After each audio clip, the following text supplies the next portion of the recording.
Nanay Rosie, bati po kayo. Ayun ang camera natin. Go. Ay, magandang gabi po sa inyo lahat. Binabati ko po ang mga taga-Hagunoy, lalong-lalo na po ang aking mga anak at ang aking inang Luneng, si Apple, si Ezra, si Eric, at ang aking mga apo, si Johan, si Jared.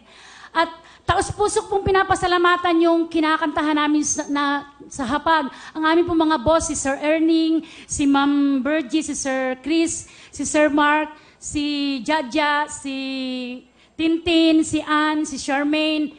Once again, taos-puso po ako nagpapasalamat kay Sir Ernie sa pagtanggap mo nila sa amin sa audition. Almost 2 years na po kami. Napakalaking tulong po ito sa amin. Thank you so much. Sige, sino kasama nyo? Pinapakilala ko po ang pinakamamahal kong asawa at pinakamagaling kumanta, si Rene Humacchio. Magandang gabi po, Paring Will. Salamat po dito sa Wawawin at napakarami pong natutulungan. Isa na po ang aking asawa. Maraming pong salamat. Okay. Kayo daw ay singer din? Opo, lagi po kami duet po kami mag-asawa. Magkasama kayo. Wow, maganda yun. Saan ba kayo nagkakilala? Sa amateur singing contest po. Sa amateur kayo? Opo. Ano ba gusto mo sabihin sa Nanay Rosie? Love, sa 30 taon nating pagsasama, alam ko na ginabayan tayo ng Panginoon. Marami rin akong pagkukulang sa iyo, pero salamat sa pangunawa mo. Ganyan din sa ating dalawang anak, kay Apple at kay Ezra. Maraming salamat.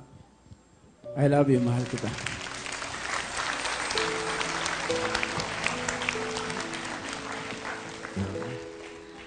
Love, salamat din sa mga pangunawa mo sa akin at sa 30 taong mahigit natin pagsasama na kung hindi sa gabay ng Panginoon, siguro hindi natin aabutin yun. Sana gabayan pa tayo sa mga darating pa ng panahon na ating pagsasama. I love you. Okay. Bakit parang very emotional kayo? Wala naman po. Masaya lang po ako sa mga pangunawa niya. Dahil ano ba yung mga pangunawang yon?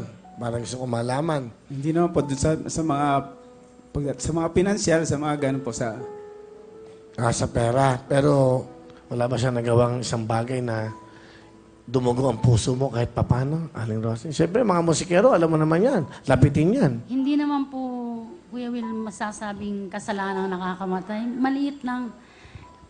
Nakaanak lang. Kaya naman pong yan.